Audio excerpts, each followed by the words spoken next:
All right, and I believe we are live. When I say we, I mean me, Mr. Deadman, your host. What this is tonight, we'll be talking about the Deadman's Tome Book of Horrors. Deadman's Tome Book of Horrors is the latest anthology that Deadman's Tome has released. It has 10 solid horror shorts, terrifying, designed to scare the living shit out of your friends and yourself as well. It's definitely going to be something that if you bring to any family gatherings, which it's summertime, so that's going to happen. Any campfire kumbaya moments, maybe that's going to happen. I don't. Maybe bring it to the beach house. Definitely not read it while you're at the beach. Maybe for that. But with late nights, have the s'mores, what have you. You break this motherfucker out. Oh yeah, it's going to have some stories in there that you can definitely use it. Creep the fuck out of your friends and stuff. That's good. That goes a long way, right? So that is the Book of Horrors, and that is exactly what we're talking about tonight. Now, of course, I sent invites out to the other authors and all that stuff, and they really wanted to join. However, some, weren't able to make it, which I understand. I understand this podcast. This is more of a live stream on YouTube because, well, let's face it. I mean, that's really where the outreach is at, right? I mean, Spreaker, that's all like nice and cheap, and I know it's easy to do on the go, like literally on your cell phone. But this is where you get the outreach. I mean, people go to YouTube to watch Let's Plays and people unboxing shit. And sometimes I guess now there's a thing where people watch people eat on Twitch. Social eating is a fucking thing. That is fucking crazy to me. Like, why would you watch someone eat? That makes no sense. That's like sitting down with people you don't even know at their table, unable to talk to them, maybe send them text messages and just watch them eat. Like, what the fuck are you doing? People have tried way too hard to entertain people. You don't need the script. You don't need to write things anymore. You just need a fucking camera and eat on that fucking camera. That's it.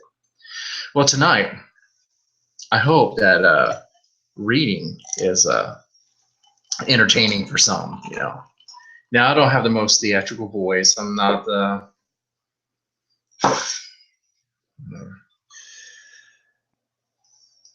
I'm gonna get through it. I'm gonna try the best I can to make it as entertaining as possible.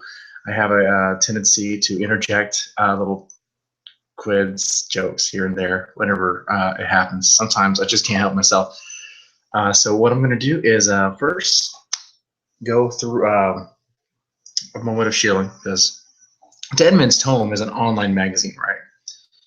And I pay the authors, and I'm actually getting to the point to where I'm actually going to have to start paying the authors for real. What I mean is that, I pay them based on the number of views and likes and comments they receive for a year's time. And these stories have been sitting there for a while, and they're getting a lot of views. Some of these stories are very phenomenal. I mean, they're all good in their own way, but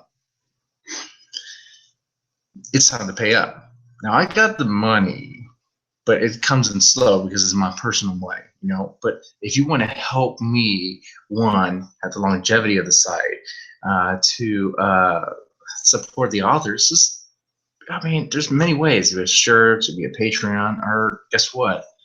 The Book of Horrors I'm talking about, the anthology, it's ready to go. It's already out on Amazon. Bam, you just get it. All right, and why? Well, that's what this fucking thing's about. Okay, so let's get into it. All right, let me do a screen share. If you really need a screen share to really see just go to Amazon.com, Deadman's Tome, Book of Horrors. It comes up, and the link will be in this. It's already in the description box. All right, so like I said, 10 horror shorts. Okay, I'll pull up real fast for me.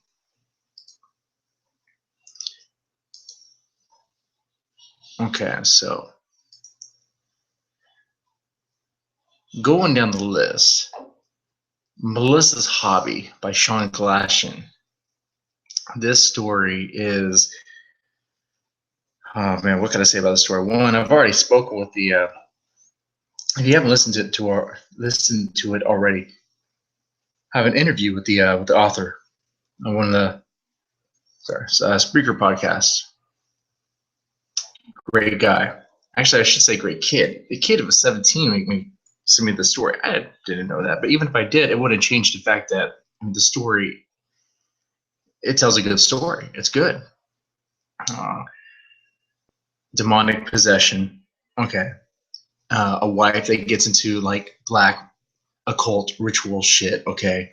Like witchcraft, like I guess like Wiccan, more like Ouija boards and stuff like that. I know a lot of tropes, a lot of stereotypes and those things, but I said this before, but this is horror. I mean, you're going to have those tropes and stereotypes. What the fuck do you think we're talking about? But the way he does it does it well, okay? And his father has this connection with his son because the mom like disappeared on him. You have this wife that engages in this these occult practices, okay? These seances, and she disappears. They don't know what happened to her, if she died or what, or ran off. They don't know. So what ends up happening is, well, she comes back. She comes back and she pretty much takes, like, she comes back for fucking blood. And the only thing that really saves him is his own fucking son. His own son saves his life. We're talking about a guy who was a combat vet in Afghanistan, all right? I believe it sounded like it was Afghanistan, but I know he comes back and he's not able to defend himself from this. This is great. He's out of the world, out of this world. But he tries. He fails, but his own son. Okay. I mean, phenomenal read. Okay. Then you have Memory Chamber. Memory Chamber by S.J. Budd. Memory Chamber. Okay. What can I say? I'm trying to think of that movie with Jim Carrey, Sunshine, Spotless Mind, something like that. Okay, these sort of stories have been done before. They've been touched on, but I like the way she went about it. Like, what if like, the Memory Chamber explores this question and answers it a little bit?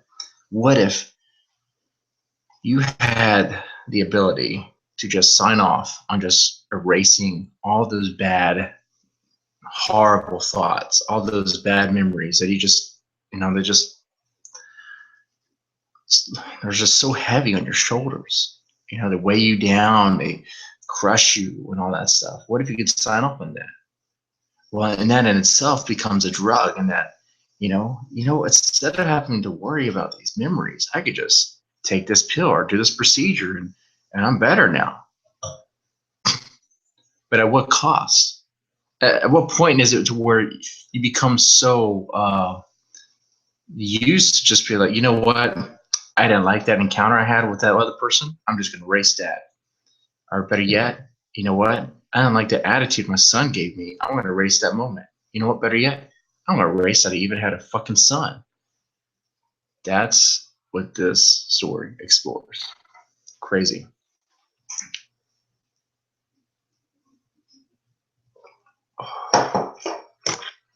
More plastic wrap.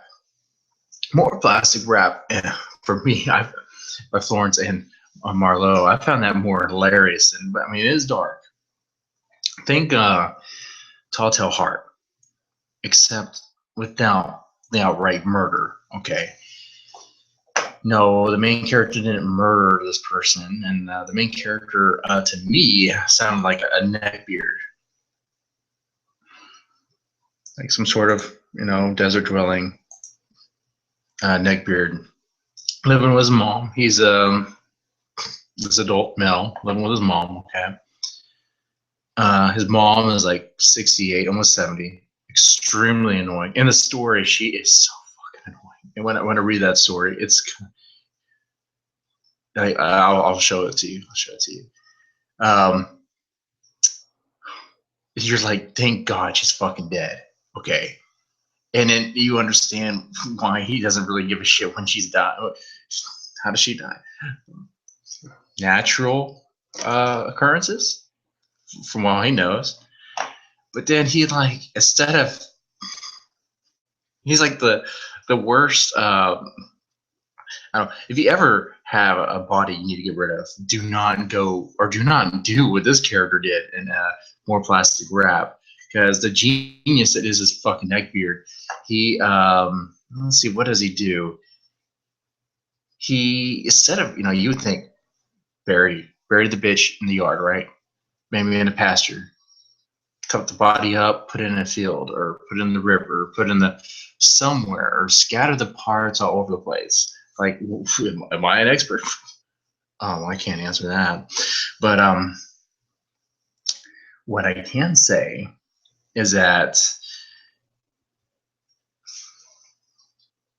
putting the body in a box and putting that box in your closet or in a closet in the house is a terrible idea, because the decay, the smell, the stench, it's gonna just be horrific, and it's gonna fill the whole fucking house. And the guy's reason for doing this is so that he doesn't have a job. He depends on her for her fucking her uh, her government checks. Okay, so he gets that government money, gets her money, cashes it in the bank, and because the bank knows that he cashes it anyway, so they're cool with it. He just wants to keep her alive so he can keep the house or make it work, make it seem as if she didn't die. That's it. And it just hides her body in his fucking closet. Terrible idea. The telltale heart angle comes in the fact that so he thinks she's dead. And this guy doesn't have a moral conscience. This guy doesn't have a moral compass. So he's not worried about like if someone's gonna find out. He's more worried about and not smelling, stinking up the house. And I mean, okay, if you just think about some sort of neckbeard guy, self-interest, self-absorbed, trying to get through the night, thinking that his mom might have come back from the dead. It's gonna be very cowardly and all that. All right, so then we have corruption in the deep. Oh man, S. Alessandro Martinez. That name, it just rolls off the tongue. S. Alessandro Martinez. The corruption in the deep is there are two stories in this anthology that are Lovecraftian, and I say that as in no, they don't just throw in a Cthulhu or Ancient One reference or all the other references you can pull. No,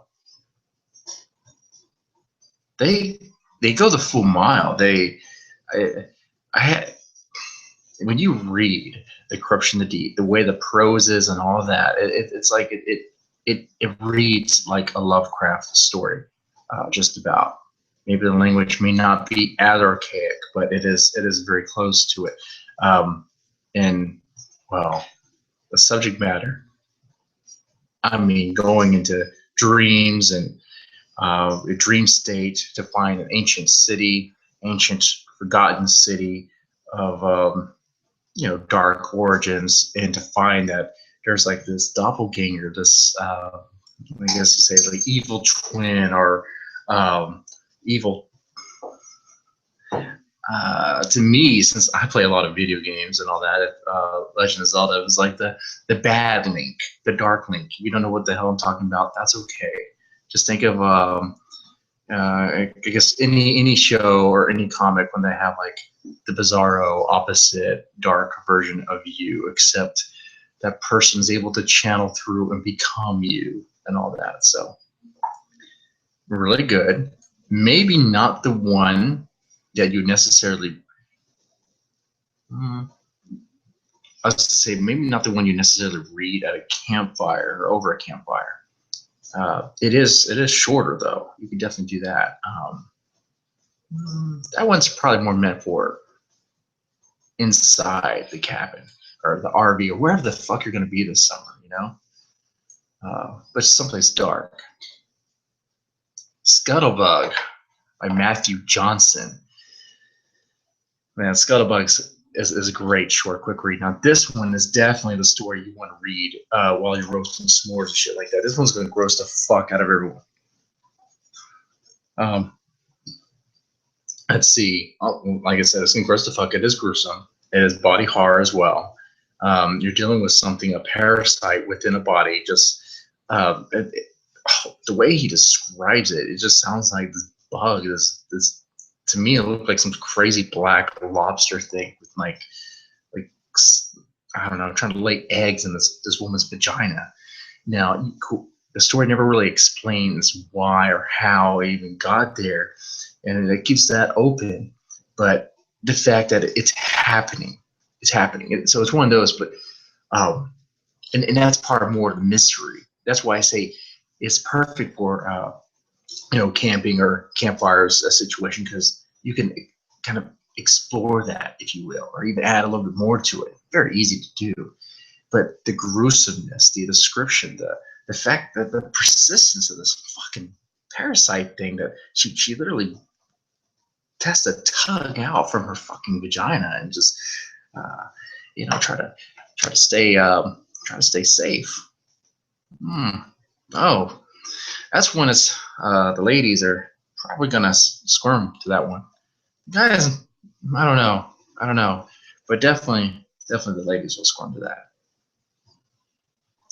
And if there are any ladies at this gathering or get together that you have, what have you, one you don't want to read is Black Beauty: A Tale of Morbid Love by Mark Armstrong. If you were to read this one out to anyone, they're going to think you're fucked in the head.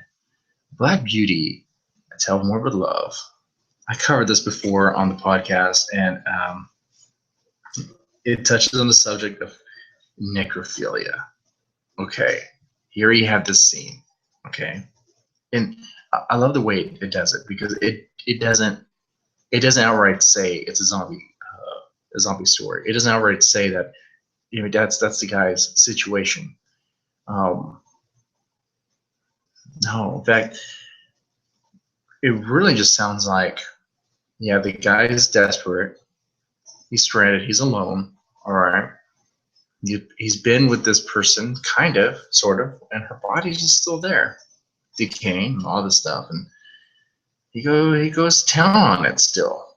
I guess some people still like that cold meat. I don't know. I guess after a while, the smell and all that. I don't know. But to each their own. I mean, shit. Fuck. I guess it is a thing, because it is a fetish after all, right? But now, of course, there's much more to it than just gross to be gross. Okay, it's not like it's like necrophilia erotica or anything like that. But that is a theme. That is an element of the story. The other element is the guy struggling with a slipping sanity, if you will. He's struggling with that his moment of time, his judgment is coming.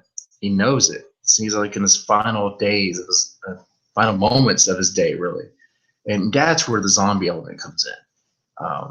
So that is a, like I said, you probably want to keep that story to yourself, but it's definitely one that is worth read, and it's going to be fucked up. Now, one that let's say you have this, like I said, and the reason I keep on saying like campfire and all that shit is because, I mean, what are people doing this summer, right? I mean, I guess work, real adults work, right? Okay. The Ancient One on Mitchell Street by Jacob M. Lambert. This is a straight up classic horror. This is one that you could share. You could share this anywhere with your friends and family. Okay. I'm going to share this on my Facebook feed, and oh man, it received quite the attention. This one, the accident on Mitchell Street. It's not it's not edgy much. It's not going to be. It's not pushing boundaries just to push boundaries. All right. It is a solid, thorough tale, and hey, it is LGBT pro. I mean the couple, the two main characters are gay. I mean, it's not really much of importance except for the fact that they're just two dudes married and they're looking for a house to buy. But the house is haunted. Of course. It's horror. Of course it's going to be haunted. What else is going to happen with the house, right? But it's the way it's haunted. It's what's going on here with this ghost baby thing. Like, what's going on? Like, the things that happen in the house are great. The banter between the gay couple is hilarious. You could tell who's the bottom and who's the power. You could tell easily, and that's great. Jacob did a great job on that story. I still haven't arranged to meet with him to talk with him, do an interview with that. That'd be great.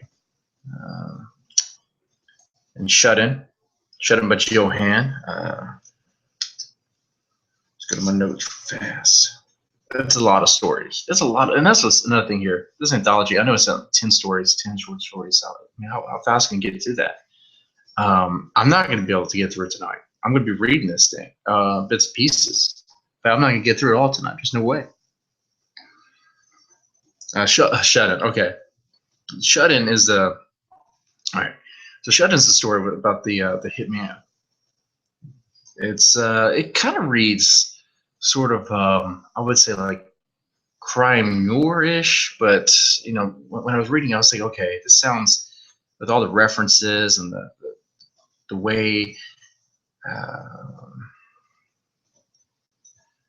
the jokes and the lightheartedness, the hyperboles, and the guy is always like, the main character seems to have this, I don't know how to really say it.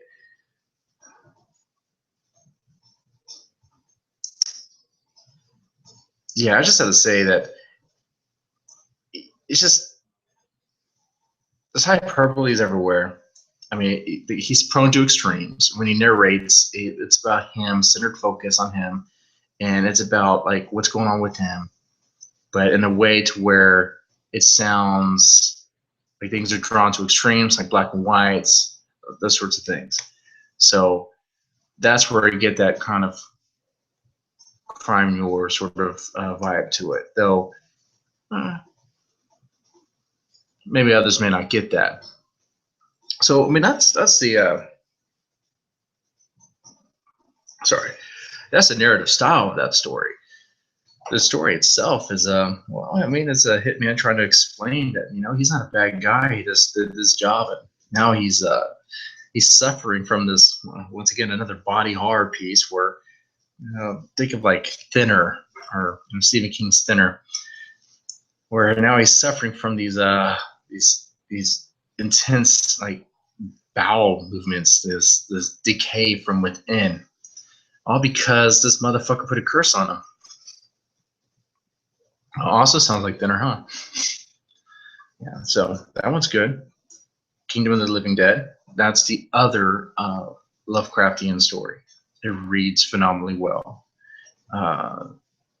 It actually even that's one I'll definitely read, because the introduction sets it within Lovecraft's time, and I'll table that one fast. And last but not least, we have the Babel Frequency by David Wright.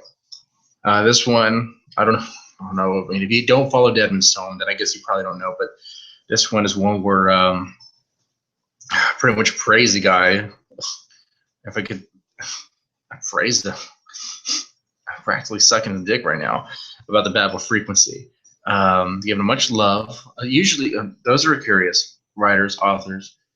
When a story is published, every now and then, periodically, what I may do is do like a commentary piece on it, make like a video on YouTube where I talk about the story. I know Imagine the insane amount of hits they get. Some motherfucker talking about short stories, right? Right? No, but I do it for the love. I do it because it does offer a little bit of layers to the story and kind of creates discussion, if you will. Um, I like that. All right, so I should get started real fast. Yeah, this is gonna be the most exciting stream ever. You know, when I was thinking about doing this, I was like, man, the fuck is gonna watch the motherfucker read? But people watch people play fucking video games. That's weird. But you know, I guess to each their own, right? Right? All right. All right, Melissa's hobby I've touched on before. Let's do more plastic wrap. Like I said, I'm not a professional, and I'll be taking sips. All right.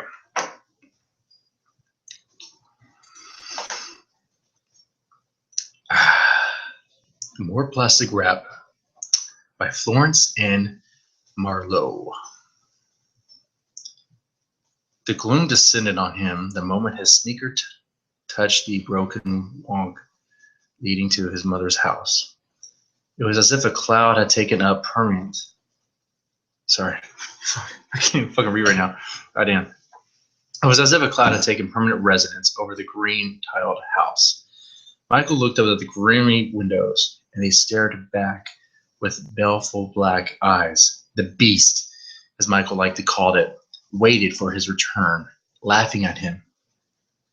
It knew he was a prisoner, unable to escape. Sorry, belching like a true man, huh? That's one way to drink beer.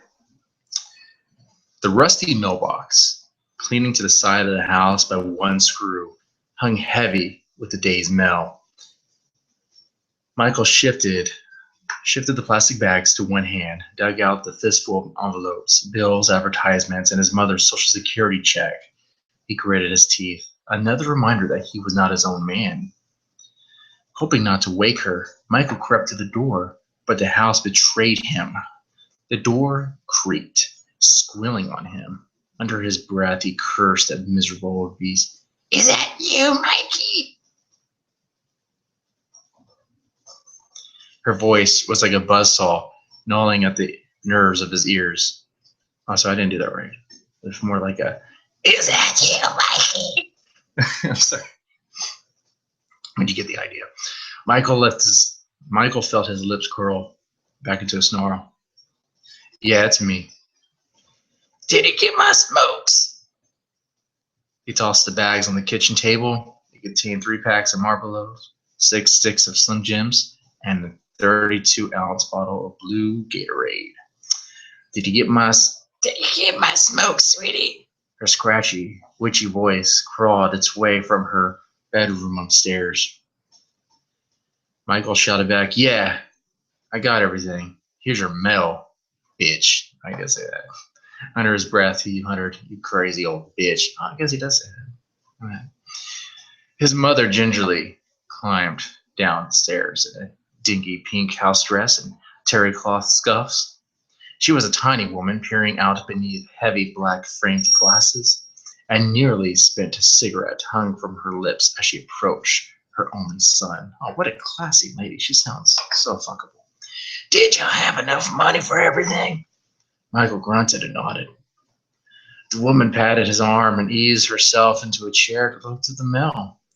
Michael flinched at her touch. Jeez, it might be that. You got some mommy issues, huh? 32 and living at home. That's all. Yeah, 32 and living at home. His elderly mother, Michael acknowledged his failure. Neckbeard, I'm saying. He had moved in with her when he dropped out of community college and swore it'd only be until he got on his feet. The years rolled by, and there was always a reason he was unable to move out. His mother pretended he was there to take care of her, But Michael felt trapped by the monstrous. I can't even fucking read. Trapped by the monstrous old house and his clinging hag of a mother. She rifled through the bags. "What the hell is this? I didn't tell you to get this." The tone of her voice turned sour. Michael grabbed a bottle of Gatorade. I bought them for myself. "Now with my money." "No," Michael lied. "I've got my own money." Michael had already cashed his measly check from the video store, and the piddling remains sat in his wallet. The old woman patted his arm and nodded. "All right, honey, you can have your candy." Shit. Seriously.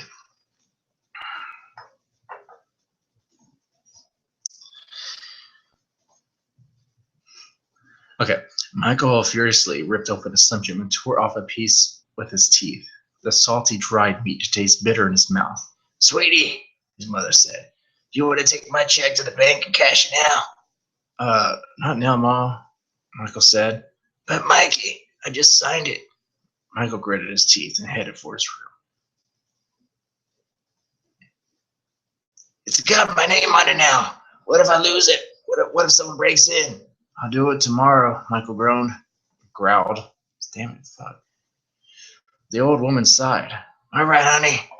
You know you're tired. You rest up." Every 32-year-old nigger is fucking tired. Michael rolled his eyes a bit for another chunk of Slim Jim. "I don't feel so good." She struggled to stand. "I'm gonna lay down." He watched his mother's tiny form shuffle back up the stairs and the saggy flesh of her upper arm waggling with each step. Her door clicked shut, and he could hear her coughing. Alone later in his room, Michael pulled a stack of dog-eared magazines from under his bed. He rifled through the pile, knowing well that the contents, each one by the cover. It's a porn mags, cool. The pubescent, blue-eyed nymph sucking her forefinger while staring innocently at the camera. Like that. Promised many pages of girl-on-girl action beyond the cover. Fucking A. Michael chose a cover with a dark-haired vamp pulling bright red chewing gum from her lips and a long, slippery trail. He knew he would have several pages of beaver shots glistening within. Okay. Is he going to beat off? I think he does beat off. Michael slid his hands into his pajama pants and began to fondle his balls. Yes, I remember reacting like this the first time I read it. It's just, okay.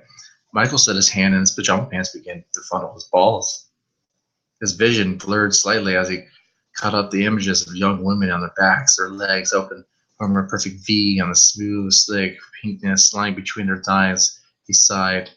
I bet he's never even seen a fucking pussy. He sighed and closed his eyes as he began to caress his erect cock. When he heard his mother coughing in the next, oh, that's a fucking boner killer right there. Michael's hand froze. He waited for the coughing fit to die out and then resumed playing with himself. Shit, dude. In his mind, the nouveau blonde from the magazine's page crawled out on his bed and laid her soft lips on his cock.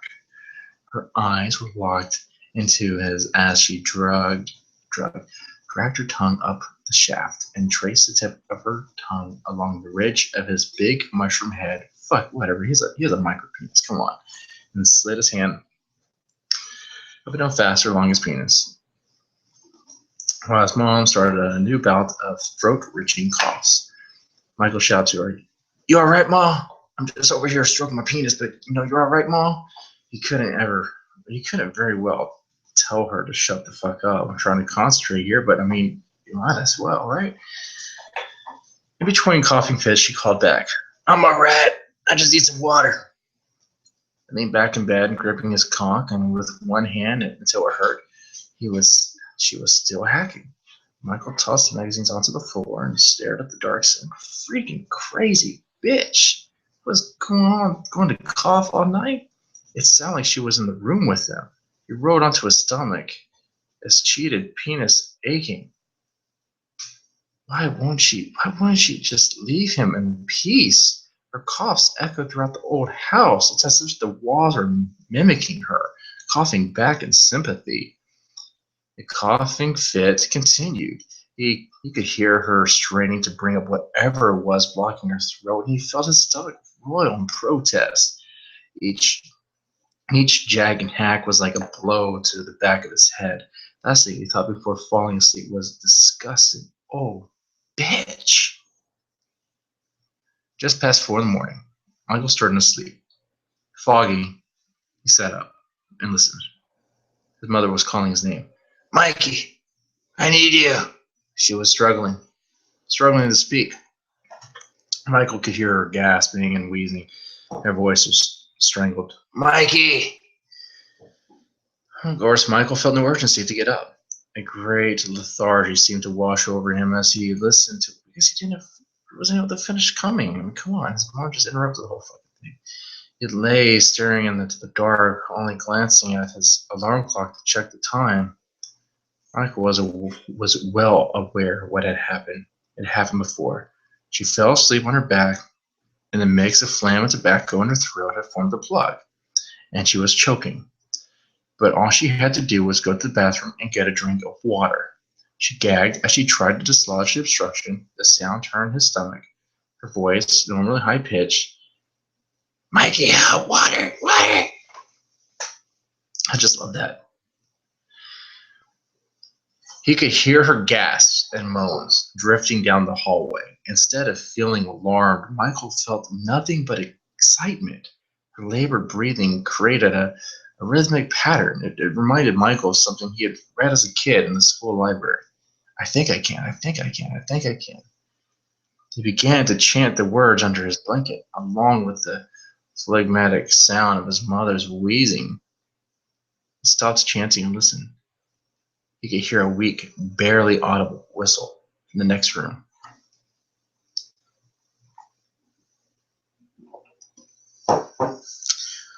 It tittered several times before petering out into a wet rattle. Mom, he whispered. It's more like a mom, he whispered, pulling the blanket down. A cool breeze wafted against his cheek. There was no answer. For once, the house was silent. He tried again in the softest voice possible. Mom? When he received no answer, he pulled his covers up and lay staring into the dark for nearly an hour before finally drifting off to sleep. That's what I mean. This guy's a fucking pussy. He's a fucking coward. The next morning, Michael waited until sunlight pierced the muddied windows in his room. The alarm clock near his bed said it was 20 past 10. The house was unnaturally still, and nothing but his pajama pants. Hopefully the buttons. And nothing but his pajama pants. He crept down the hallway towards his mom's room. The door was still closed. There was an unseasonal chill in the house. The air felt frosty, like a wet, cool breeze snaked its way through the hallway. Michael leaned an ear against the door to listen, and the wood itself seemed to sear his flesh. He pulled away. A film of sweat lay on his upper lip as he caught the metal doorknob in his hand. The knob felt icy cold as it turned. He allowed the odor to ease up. Oh, fuck. Dyslexia. What the fuck? He allowed the door to ease up just a few inches before peeking inside. She was laying on the bed in a triangle of bedclothes. One skinny leg stuck out, a slipper dangling on the foot. She was wearing clunky eyeglasses, her head thrown back against the door headboard.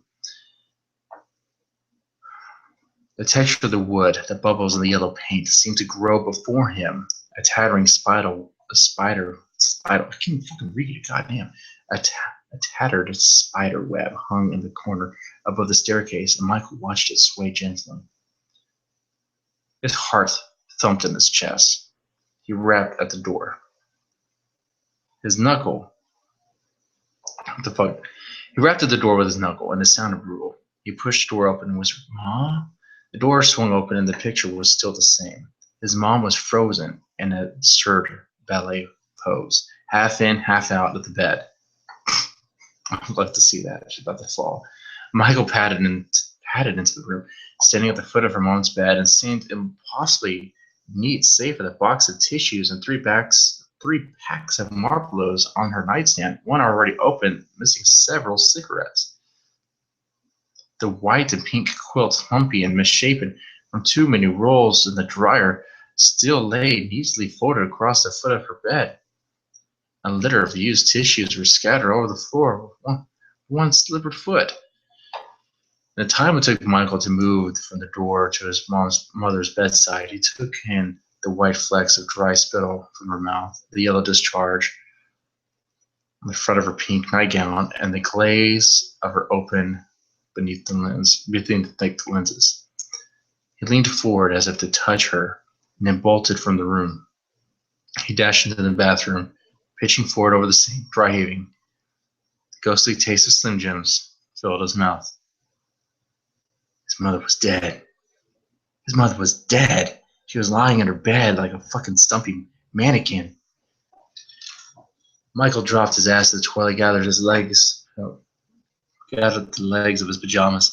She was dead, which was all right, Michael thought. It was gross, but it was all right. I mean, she wasn't old, but she was 68. That's pretty old, wasn't it? I mean, she died of old age. Come on, she died of old age. He glanced out into the hallway and realized he had left the bedroom door wide open. He imagined his mother still poised, as if she were climbing out of the bed, staring at the ceiling. He'd have to close the door before they came, but who the hell was coming? He'd have to call the police or the paramedics. Who do you call when someone is already dead? I'd have to figure it out who to call, but what? What happens after they come? Michael skidded past his mother's door and sprinted down the stairs to the kitchen. He pulled the fridge open and grabbed a container of orange juice. He took big mouthfuls direct from the spout, and finally he slumped down at the table and stared at the formica top, the sugar dispenser, the salt, the pepper shakers, an arrangement of little neat triangles in the center of the table.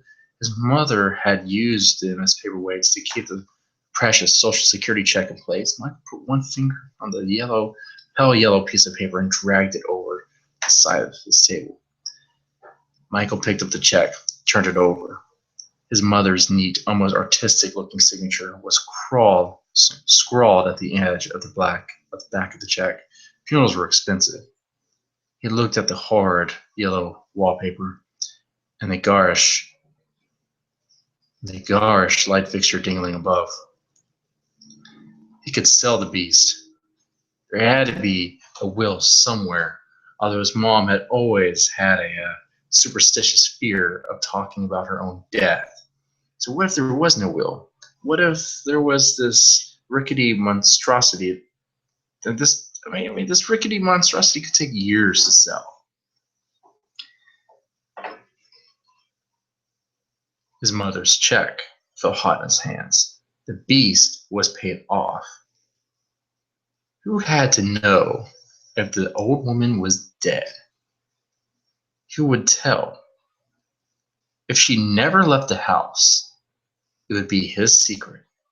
His and the beast's. His mother had been a small woman, barely 5 feet tall. She claimed to have shrunk over the years. Michael considered storing her body in a plastic garbage bag, but he needed something more permanent. In the closet between the rooms, a green Rubbermaid container that had been stashed to hold a few Christmas decorations his mother bothered with each year. He brought the fresh garbage bag into the bedroom, regarded his mother's still form. Michael had wanted to use the pink quilt as a type of shroud to wrap her body up and dump it into the container. Her body wouldn't bend the way he needed in order to fit the container. The garbage bag proved useless. It slipped and slid as he tried to cover her up. Her arms kept poking out. Michael had to abandon the quilt and roll her body off the bed into the container. She shuddered each time. He shuddered each time his fingers gripped his mother's cold, lifeless limbs. He forced arms to lie flat next to the mother's side, pushing her head down until it touched her bony knees.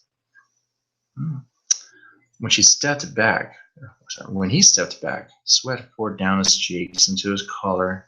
Her grizzled little head pops up slightly.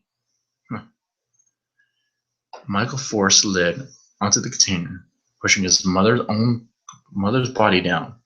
There was some resistance, but he pressed the corners of the lid until he heard the satisfying snap of the sides locking into place. A wild thought fluttered into his head. That should keep her nice and fresh. Michael allowed a high-pitched giggle to escape his lips before he dragged the box into the hall. So, this is what I mean.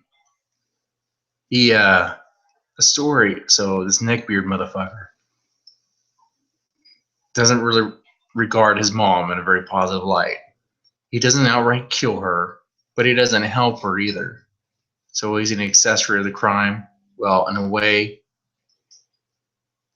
if he's not an accessory, then he's just a fucking douche. He's just a fucking asshole. He's a fucking self-centered fucking asshole. That'd probably be like, it's not my fault she's dead. She could have just got up and got a drink of water. Since she didn't get up and get a drink of water, it's on her. Okay, well, cool. Keep telling yourself that. And he has this brilliant guy that he is. He stores the body in a fucking, it sounds like it tells you, I mean, it's just a plastic bin. And then the plastic wrap comes in when he starts wrapping it up, literally wrapping the box up with plastic wrap to kind of help with the smell, which that's not going to help with the smell at all, not even. And if fumes start coming out and all that, so it does get pretty intense. That's cool. That's cool. All right, I'm gonna take a quick break and come back and then read another story, because let's reads are phenomenally awesome. Okay, be right back.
All right, so I'm back.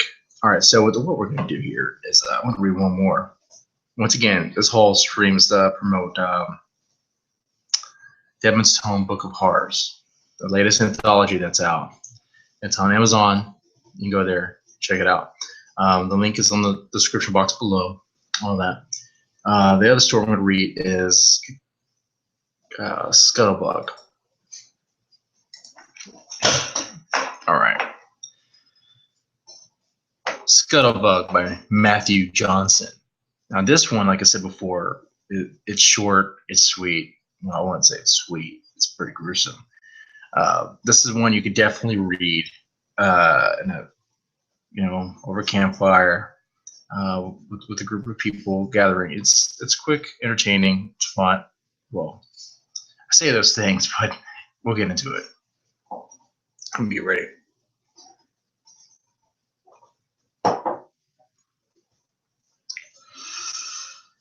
All right.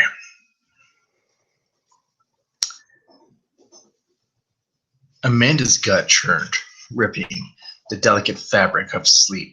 Her eyes flew open as waves of pain shuddered between her legs. She threw off the covers and thoughts of vile of sorry. Oh my god, terrible. Let me get a Amanda's gut churned, ripping the delicate fabric of sleep. Her eyes flew open as waves of pain shuddered between her legs. She threw off the covers, thoughts veiled in thick fog of disbelief. Veiled. What the fuck am I not saying? All right, that's fucking retarded. Fucking retarded. Thoughts veiled in the thick fog of disbelief. A dream-like numbing skirting the edges of nightmare. Slowly, as another wave of pain struck, she comprehended what was happening and screamed. Visible in the morning half-light, a black tail wagged through a raging grapefruit-sized hole in her purple panties. Blood trickled down her thighs, staining her crotch dark red and soaking into the mattress cover. The cramping worsened as the creature burrowed inside. "Get out!" she screamed, grabbing the black tail and yanking. Only it wasn't a tail, but a segmented shell with pincers at the end that pinched the fleshy part of her thumb and palm. She tried at her hands as she struggled its back end. Amanda gasped, tears rolling down her cheeks, a strange mewling escaping her mouth as she struggled to birth a monstrosity crawling its way up inside her. Greased by blood, her hands slipped off the creature's segmented rear, allowing it to dig further inside. Amanda tried to sit up, but the pain cramping in her uterus dropped her back onto the bed. Her shoulder bumped against a nightstand, knocking off the copy of Franz Kafka's Metamorphoses, followed by the glass of water which shattered on the hardwood floor. Once more she wrapped her hands around the creature's black, waggling abdomen. She carefully pulled, trying not to imagine the creature splitting in half, spilling its blood and innards inside her. A horrific certainty filled with panic. If it didn't get out now, it never would. She would die with it inside. Then what? Lay its eggs in her ovaries to hatch 100 baby creatures that would chew their way out of her bloated corpse? Her hand began to slip. She squeezed harder, bearing down, not just with fingers, but also with pelvic muscles. Her bladder released a warm flow of urine down the creature's back, and over her hands smelled blood and urine burned in her nose. She felt it slipping from inside her, falling halfway out. It squirmed to get back inside. Two scuttling legs, tangled in her pubic hair, tried to gain traction. She twisted, tearing free from the fine hairs, only to slide out from the blood. More of the creature followed until an almost foot-long black body, 6 legs flailing, finally a head of the size of a golf ball with an antennae, clear the shreds of her folded panties.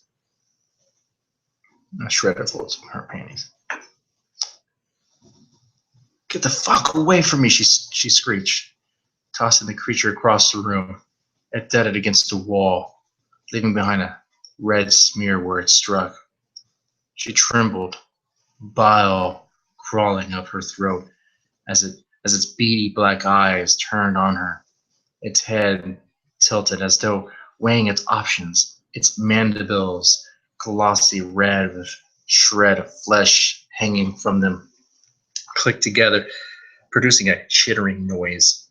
Amanda threw a pillow and the creature scurried towards her.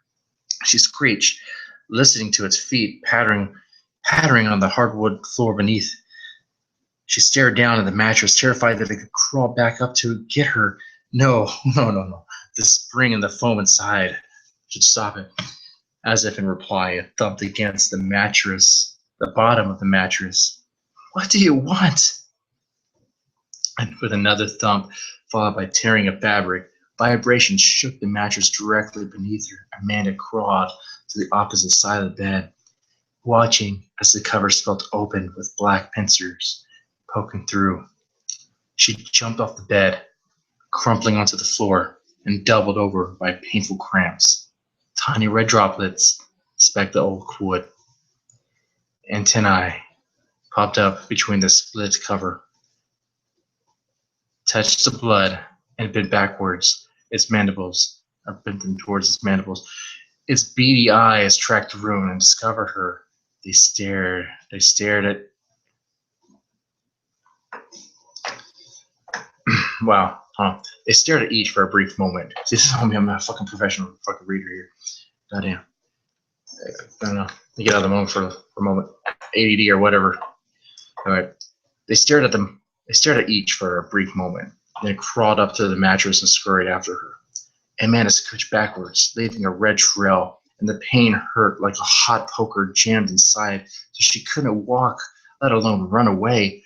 Her tattered panties slid down her thighs. She backed against the wall. Next to her open chest, the creature dropped to the floor, its antennae touching the blood Amanda left behind. It made a jittering sound, vibrating clicks as it approached, testing the blood every couple of steps. Amanda, without taking the eye off the creature, reached into the closet for anything she can grasp. When antennae touched her foot and she pulled it under her, with its mandibles open, the thing scuttled towards her quickly. Amanda's hand frantically grabbed the first thing she could find from the closet. She swung a high-heeled shoe with the 2-inch tip smashing the creature, crushing its head, pinning it to the floor. The creature twitched. Several white, gelatinous balls rolled out from the backsides. It pulsated on the hardwood floor. Amanda recognized them as eggs. Can't mistake that. The thing intended to bury them inside her, turn the room into an incubator for monstrous babies. The best type. She plunged a high hill and smashed the eggs repeatedly until there were nothing but white goo. Laughing cries, hiccough. Oh, okay. Laughing cries hiccoughed from her throat, and the room echoed with romping of a plastic stool on hardwood. The shoe flew from her red, sweaty hands, clattered out of her reach. Amanda sat back, wiping her dripping nose on the pink nightie. Rage sated. The pain returned. The bleeding hadn't stopped. She didn't think it would be on its own. She needed help. She removed the tattered remains of her panties, used them to cover the dead creature. Couldn't be much, but okay. Looking at it made her quiver in disgust.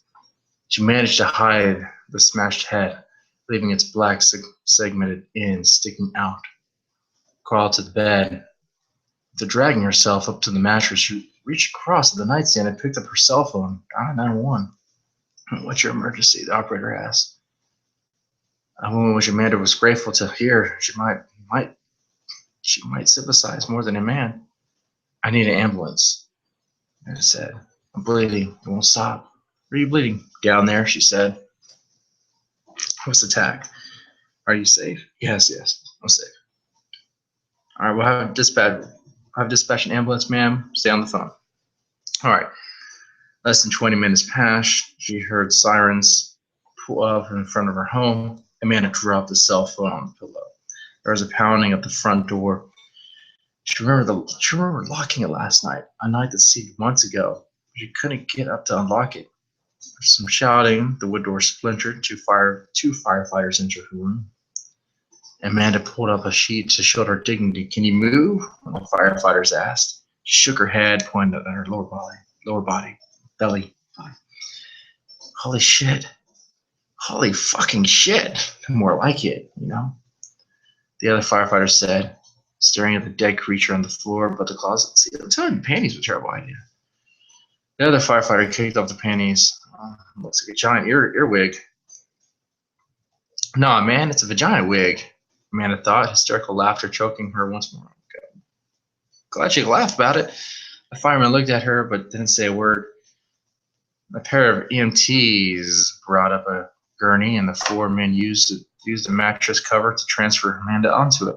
They wheeled her outside. They noticed a white van parked in her neighbor's driveway. Advertised on its side was a cartoon bug surrounded by gas and clutching its throat, eyes bulging. Peter's Pest Control. A man wearing a mask, carrying a tank on his back, stopped to watch the commotion. The goggles protecting his eyes, made him look insexual, black and round. He held a metal rod connected to a hose in the tank and just watched as they will past. I don't know why they would bother poisoning. My EMTs committed. The bugs just find other place to hide and breed. All right, so I do apologize for my fucking delivery times. I don't know what the hell happened, but I will say, like I said, it's short. It's straight to the point. The situation's horrific. She wakes up with a fucking bug trying to like crawl in her fucking vagina. If you've never had that moment where you're waking up to a bug like in your ear or a bug on you, then I guess you can't really relate all that much, but it happens. And I mean, there's layers to it that are horrific. I mean, you're asleep, you're vulnerable, something happens to you. Something like this, where a bug is trying to get into your body and just make it its own. And the gruesomeness, the way it does it, it's just so fucking barbaric. And it has a sense of humor about itself. That's good. You need to. All right. So those are two stories of the.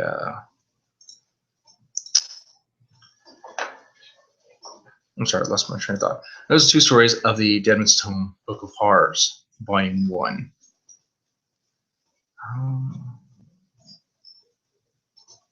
I think what I'm going to do with that is go ahead and end it here. So, like I said, my name is Mr. Deadman, and I host a online magazine called Deadman's Tome. Okay, if you write horror, if you like to read horror, definitely check out the site. It has content just about every day. So something new. Look at that. With that said, I'll see y'all next time.